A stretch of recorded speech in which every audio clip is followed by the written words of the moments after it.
Sur Internet, des attaques ont lieu en permanence à raison de plusieurs attaques par minute sur chaque machine connectée. Ces attaques sont pour la plupart lancées automatiquement à partir de machines infectées, que ce soit par des virus, chevaux de Troie, vers, etc. À l'insu de leurs propriétaires, plus rarement, il s'agit de l'action de pirates informatiques. La protection des ordinateurs, les serveurs, les appareils mobiles, les systèmes électroniques, les réseaux et les données informatisées contre les éventuelles attaques malveillantes doit être assurée par un système de sécurité appelé Information Security. Bonjour tout le monde, je m'appelle Youssara Chawqi, accompagnée de Fatem Zahra Oubawan, et notre sujet portera sur la sécurité informatique. Passons maintenant à notre plan. On va d'abord savoir c'est quoi la sécurité informatique, quels sont les défauts populaires à éviter, les motivations d'attaque, les risques d'attaque, quelques solutions pratiques.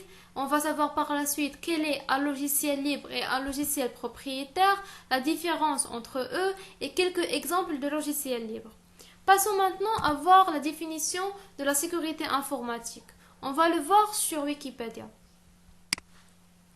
La sécurité informatique, c'est l'ensemble de moyens techniques, organisationnels, juridiques et humains nécessaires à la mise en place de moyens visant à empêcher l'utilisation non autorisée, le mauvais usage, la modification et le détournement de systèmes d'information. Donc, on peut tirer de cette définition que la sécurité informatique, c'est un ensemble de moyens et de stratégies mis en œuvre pour réduire la vulnérabilité d'un système contre les menaces. Les menaces qu'on peut rencontrer souvent dans le monde informatique, qu'elles que soient accidentelles ou bien intentionnelles.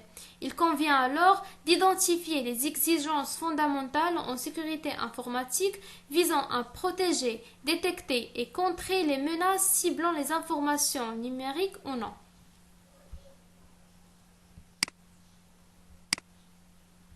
La sécurité informatique a plusieurs principes à respecter et à protéger.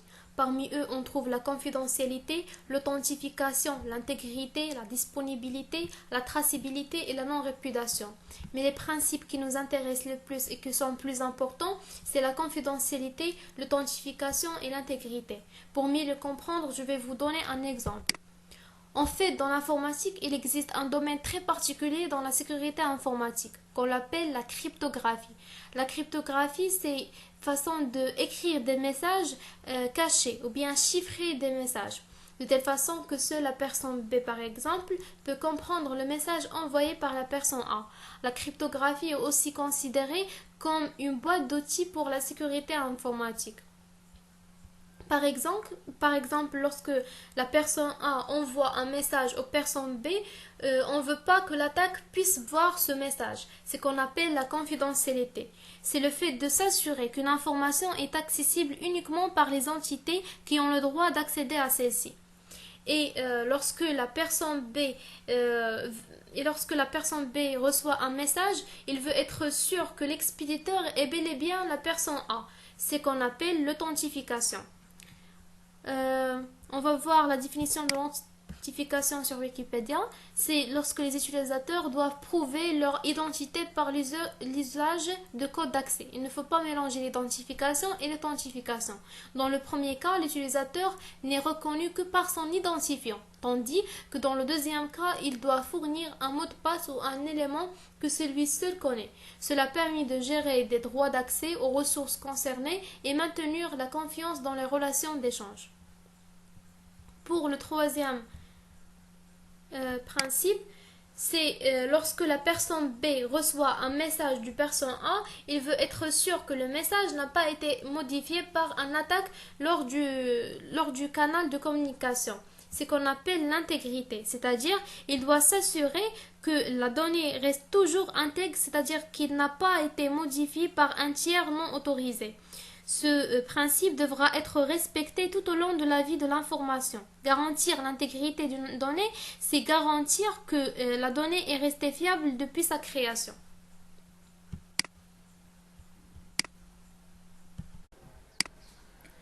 La sécurité informatique consiste à protéger un système informatique contre toute violation, intrusion, dégradation ou vol de données au sein du système informatique. Mais en effet, il n'y a pas un système fiable à 100%. Et le meilleur antivirus pour votre ordinateur, c'est l'utilisateur. C'est vous-même en réalité. Donc voici quelques défauts qu'on le fait souvent et ce sont des défauts à éviter. D'abord, on a l'installation des logiciels et matériels par défaut, mise à jour non effectuée. En effet, il faut mettre à jour votre ordinateur souvent, bien une fois par semaine, bien une fois par 2 semaines. Mot de passe inexigeant ou par défaut, traces inexploitées, pas de séparation des flux opérationnels et des flux d'administration des systèmes, procédure de sécurité obsolète, authentification faible et télémaintenance sans contrôle fort. Donc tous ces défauts-là, ce sont des défauts à éviter pour ne pas tomber dans le piège des pirates.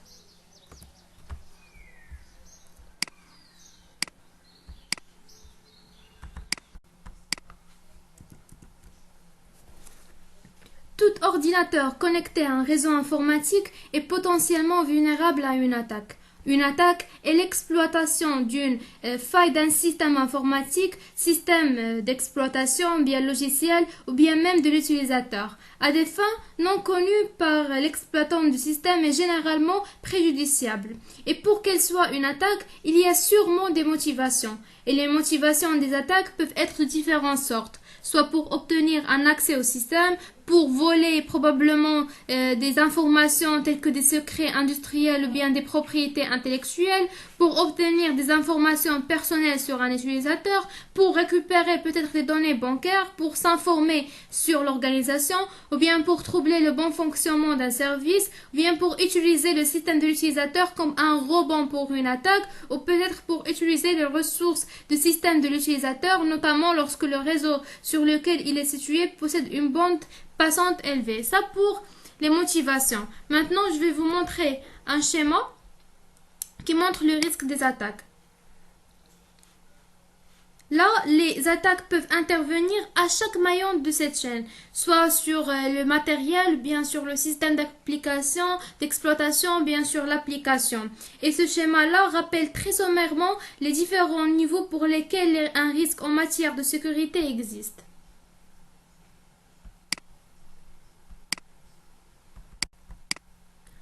Alors, passons maintenant au programme malware. La question qui se pose tout d'abord, que signifie malware?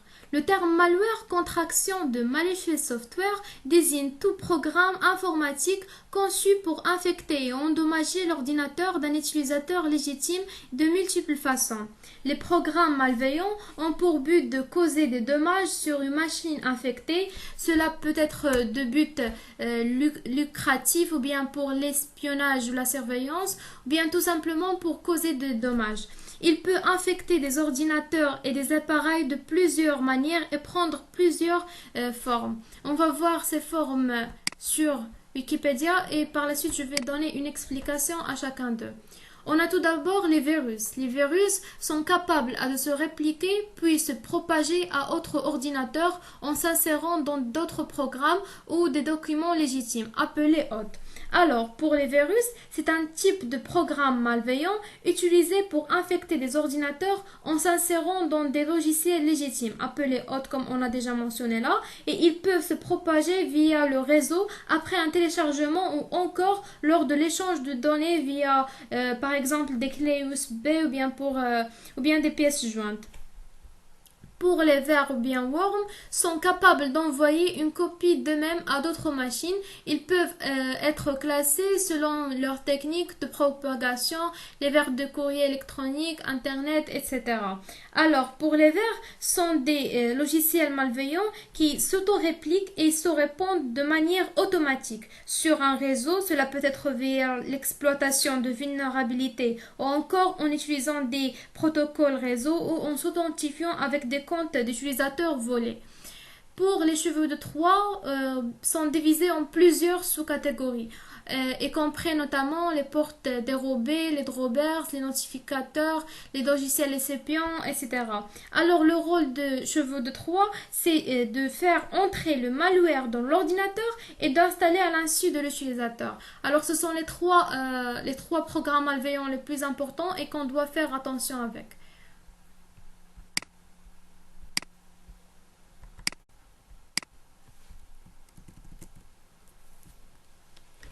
Internet est le réseau mondial accessible au public. C'est un réseau de réseaux, composé de millions de réseaux publics, privés, universitaires, et commerciaux et même gouvernementaux. Internet est donc une technologie formidable dont on peut difficilement se passer. Mais c'est aussi un endroit que tout le monde fréquente, y compris les pirates, et qui contient ce lot de dangers. Donc dès que vous rentrez en Internet, vous êtes en danger. Et comme j'ai déjà mentionné, que le meilleur antivirus pour votre ordinateur, c'est vous-même, c'est l'utilisateur. Donc je vous propose quelques solutions pratiques pour assurer une bonne sécurité. D'abord, sauvegardez régulièrement vos données. Différents outils de backup en continu permettant de restaurer et de récupérer vos informations si besoin. Et surtout, utilisez un mot de passe unique pour chaque service. En particulier, l'utilisation d'un même mot de passe entre sa messagerie professionnelle et sa messagerie personnelle est impérativement à éviter. Et surtout, choisissez un mot de passe qui n'a pas de lien avec vous. Si vous souhaitez une règle simple sur ça, les mots de passe doivent avoir au moins de 12 caractères de types différents, majuscules, minuscules, chiffres et caractères spéciaux. N'ouvrez pas les pièces jointes suspectes et ne cliquez pas sur les liens inhabituels dans vos messageries. Ils peuvent apparaître que le courrier électronique, les tweets, les billets et les publicités en ligne, les messages ou les pièces jointes, parfois ils se déguisent en sources fiables et connues. N'utilisez pas de support USB ou d'autres appareils externes, sauf s'il vous appartient, bien sûr.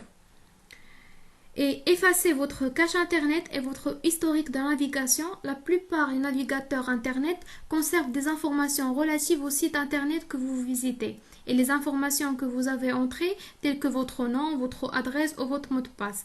Bien qu'il soit très pratique que ces informations s'affichent automatiquement quand vous retournez sur ces sites, il est quand même plus prudent de régulièrement les effacer pour protéger votre vie privée. Ne saisissez plus votre donnée d'authentification dans un site web que lorsque vous êtes sûr que votre connexion est sécurisée, et ceci à travers le HTTPS que vous trouverez au début de l'adresse du site.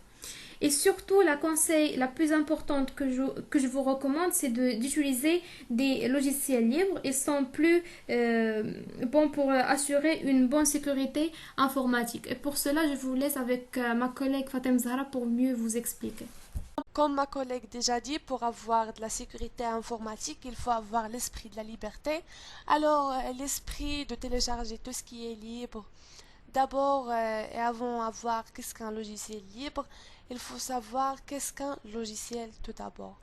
Alors, un logiciel est un programme qui exécute une tâche, par exemple Mozilla Firefox, celui-là. Alors, Mozilla Firefox est un logiciel permet de naviguer sur Internet. Il est écrit par des développeurs dans un langage informatique compréhensible par l'homme, c'est le code source. Le code source est ensuite traduit dans un langage machine compréhensible uniquement par l'ordinateur, c'est son code binaire. Le code binaire qui sera exécuté par l'ordinateur pour lancer Mozilla Firefox lorsqu'on clique sur cette icône. Alors, un logiciel a deux types. Logiciel libre et logiciel propriétaire. Il y a d'autres types, mais c'est les plus importants. Alors, qu'est-ce qu'un logiciel libre? On va chercher sur Wikipédia, cette encyclopédie mondiale, pour avoir des informations correctes. Wikipédia. Alors,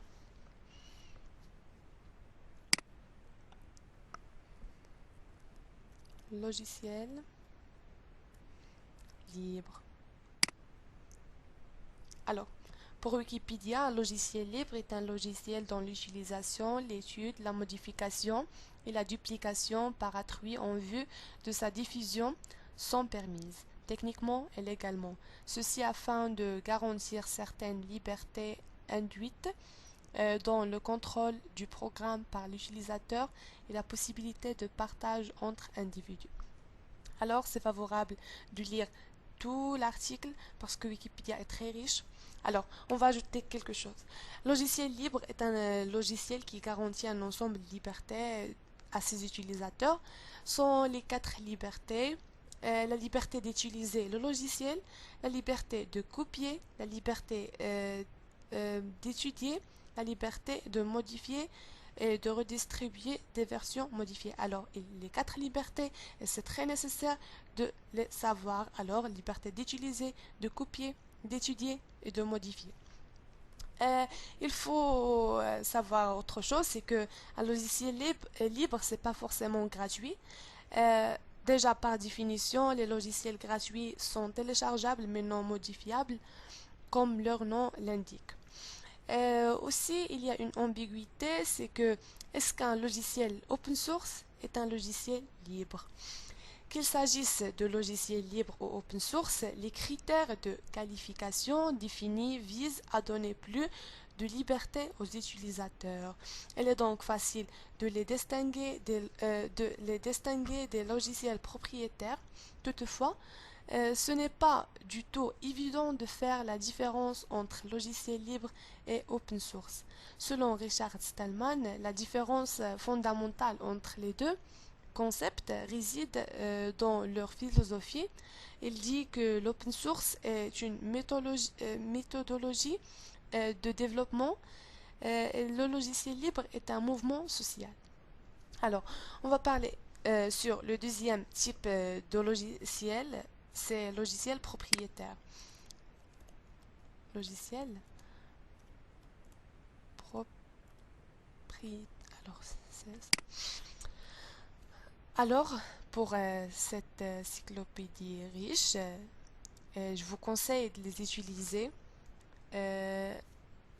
par Wikipédia, un logiciel propriétaire. C'est un logiciel non libre ou parfois logiciel privatif. Alors, c'est un logiciel qui ne permet pas légalement ou techniquement ou par quelques autres moyens que ce soit d'exercer simultanément les quatre libertés logicielles. On a déjà parlé sur les quatre libertés et c'est nécessaire de les savoir. Alors, sont l'exécution du logiciel pour tout type d'utilisation, l'étude de son code source, la distribution des copies ainsi que la modification et donc l'amélioration du code source. Alors, on va donner une autre définition, c'est que un logiciel est qualifié de propriétaire lorsqu'il est interdit de l'utiliser sans en avoir obtenu l'accord exprès de son créateur, lorsqu'il est conditionné la plupart du temps par une licence à accepter. Et contrairement à un logiciel libre, un logiciel propriétaire et son code source ne peuvent être étudiés, modifiés ou distribués sans autorisation formelle de son créateur. Alors, c'est important aussi de rappeler que les logiciels freeware, shareware sont des logiciels propriétaires et non pas libres. Maintenant, on va passer à euh, la différence entre logiciel propriétaire et logiciel libre. Ça est clair par définition, mais c'est pas un problème de rappeler tout ce qui est important.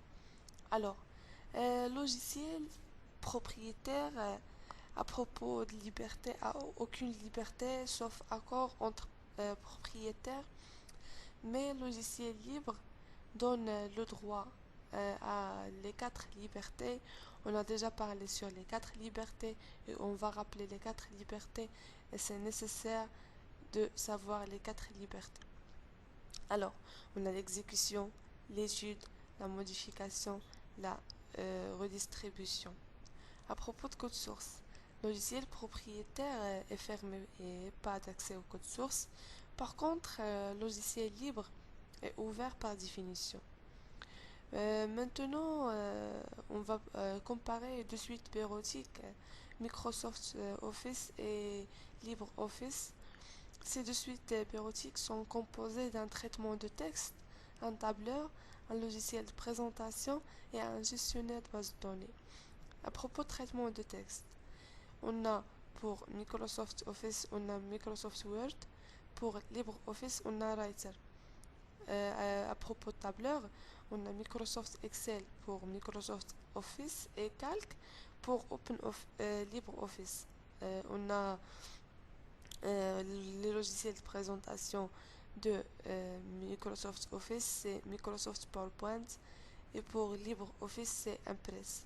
À propos du gestionnaire de base de données, le gestionnaire de base de données de Microsoft Office est Microsoft Access et de LibreOffice CBase.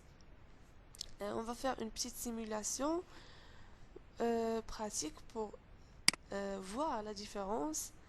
On va ouvrir Impress. Et on va ouvrir PowerPoint.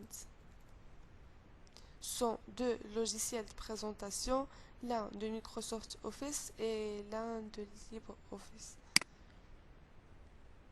On a c'est PowerPoint, si vous le connaissez tout sans doute. Alors, en PowerPoint, tout est caché ici. Il y a plusieurs paramètres, mais la première interface, ça marche pas pour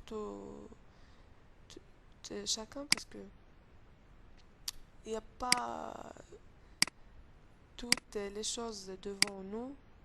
Alors, c'est ça, il y a d'autres choses ici. Alors, pour LibreOffice, on a Impress. C'est la première interface, tout est clair ici. On peut insérer n'importe quelle image, on peut plusieurs choses. On a ici d'autres paramètres avancés.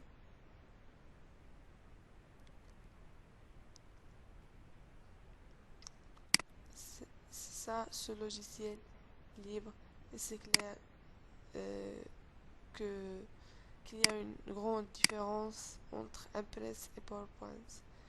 Et je vous conseille d'utiliser Impress plutôt LibreOffice parce que c'est libre, c'est gratuit et c'est très bon pour n'importe quelle utilisation. Et il y a plusieurs catégories des logiciels libres. Pour la sécurité informatique, on peut citer les outils anti-malware, les filtres applicatifs, les outils de type suite de sécurité, les luttes contre les rootkits, recherche de vulnérabilité. On prend l'exemple Nessus. C'est un outil de sécurité informatique. Il signale les faiblesses potentielles ou avérées sur les machines testées.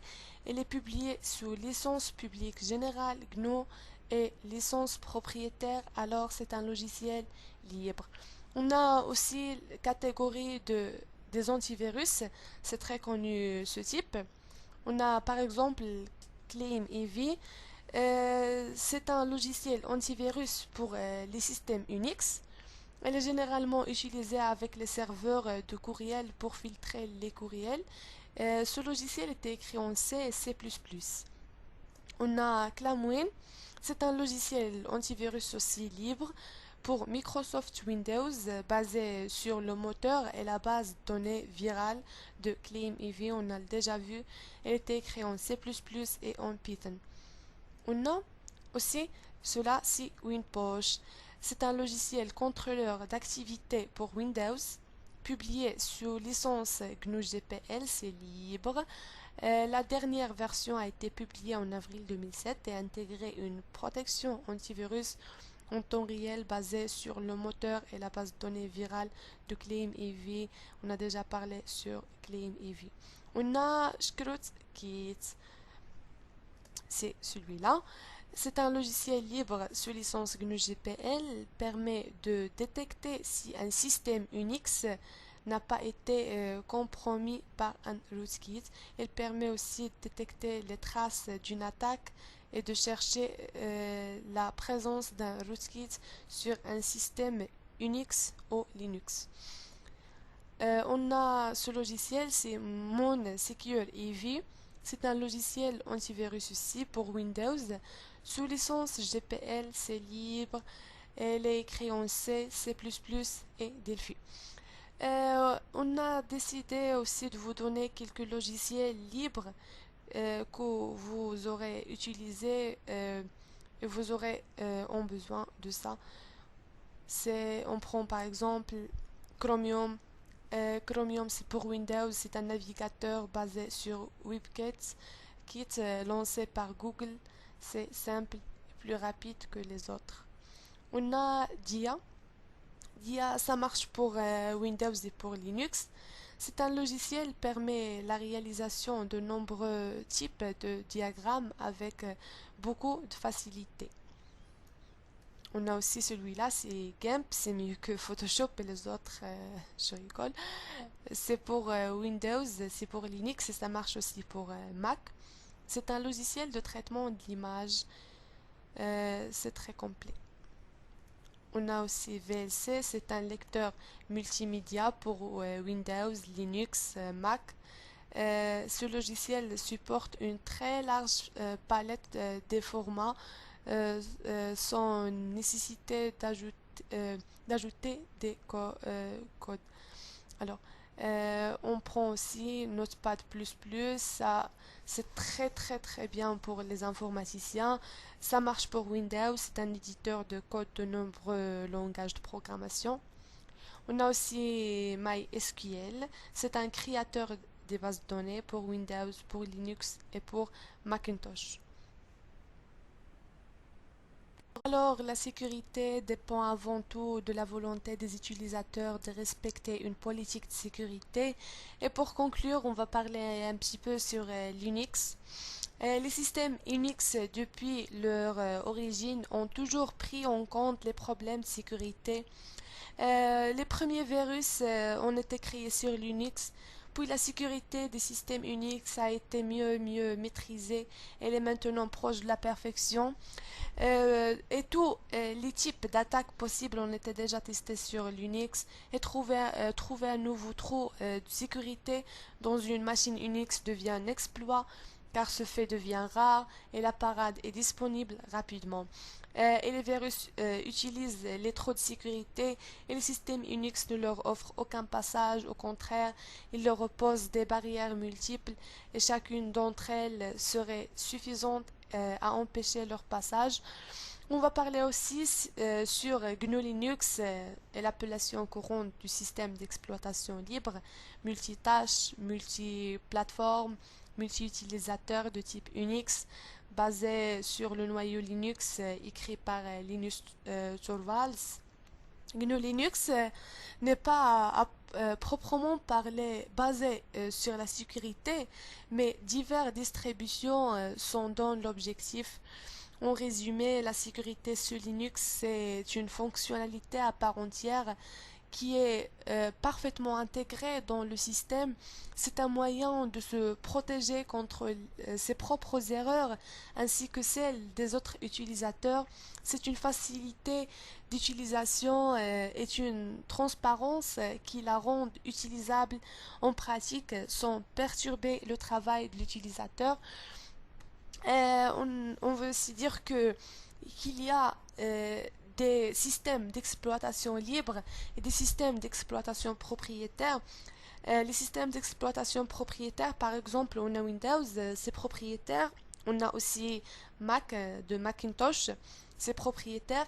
Et les systèmes d'exploitation libre, il y a GNU Linux, avec toutes sortes de ces distributions, Ubuntu, Fedora, Debian et d'autres. Alors, c'est fini ici. Espérons que notre vidéo sera bénéfique pour vous. On vous conseille d'adopter les bonnes pratiques, de prendre l'information que sur des sites crédibles. Il y a plein de conneries sur Internet. On vous conseille aussi de maîtriser votre PC. Ce ne sont pas des jouets, il faut bien maîtriser nos PC. Et le meilleur conseil dans cette période, c'est que restez chez vous pour vous protéger, pour protéger vos familles. Et merci.